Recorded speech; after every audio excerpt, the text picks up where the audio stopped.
সহজ করে আপনাদেরকে বুঝাই, যেমন ধরুন একটা পরিবারের ৩ জন সদস্য, স্বামী, স্ত্রী আর সন্তান। তাদের সকালবেলার ব্রেকফাস্টে স্বামীর ৩টা রুটি লাগে, স্ত্রীর 2টা লাগে, আর সন্তানের 1টা রুটি লাগে। এখন আমি যদি সমান সমান করে আদল করতে চাই, সবাইকে যদি 3টা করে রুটি দেই, তাহলে স্বামী বেচারার জন্য ঠিক আছে, কিন্তু স্ত্রীর জন্য 1টা বেশি হয়ে যায়। আর সন্তানের জন্য কয়টা বেশি হয়?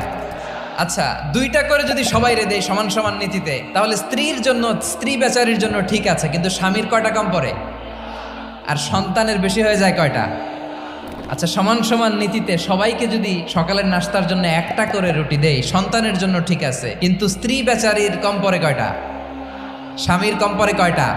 2টা। আর আমি যদি স্বামীকে দেই 3টা, স্ত্রীকে দেই 2টা, আর সন্তানকে দেই 1টা, তাহলে কারো অপচয় হবে না? যেখানে যার যতটুকু দরকার তাকে সেখানে ঠিক ততটুকু দিয়ে দেওয়ার নামই হচ্ছে আদল। আমরা বুঝতে পারলাম আল আদ শব্দের মানে হচ্ছে ইনসাফ বা সুবিচার বা ন্যায় বিচার।